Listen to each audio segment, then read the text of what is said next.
Hello बच्चों, आज मैं आपको हिंदी भाषा के बारे में कुछ बताना चाहती हूँ अपनी वीडियो में। हिंदी भाषा मीन्स होता है मातृभाषा। हिंदी क्या है? हमारी मातृभाषा।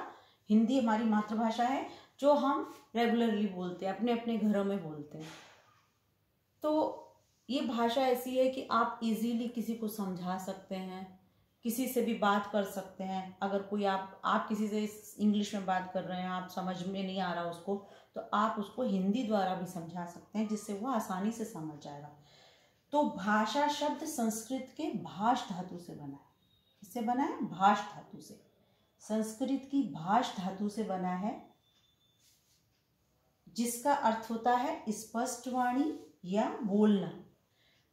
मतलब कि जिस वाणी के द्वारा हम एक दूसरे की बातों को समझ लेते हैं, हम एक दूसरे को समझा सकते हैं। मतलब शब्दों द्वारा विचारों के आदान प्रदान को क्या कहते हैं? भाष कहते हैं। शब्दों द्वारा विचारों के आदान प्रदान को भाष कहते हैं।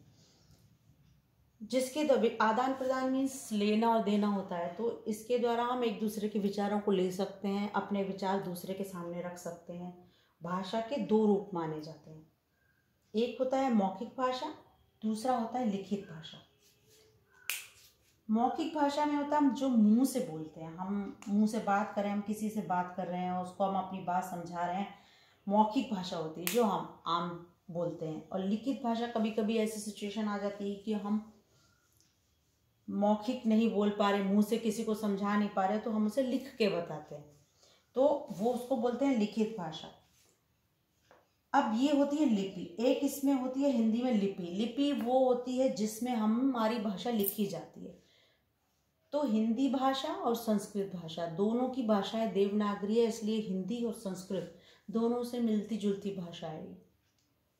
दोनों की भाषाएं मिलती जुलती है। कई शब्द हिंदी में जो प्रयोग होते हैं वो संस्कृत में भी होते हैं, और संस्कृत के शब्द कोई हिंदी में भी प्रयोग हो जाते हैं। कई शब्द ऐसे होते हैं, वो मैं आपको अगली वीडियो में बताऊंगी कैसे कैसे क्या क्या चीज़ दोनों में समानता है और क्या असमानता है।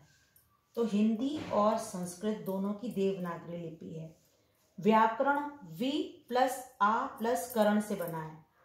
पूर्ण रूप से व्याख्या करना।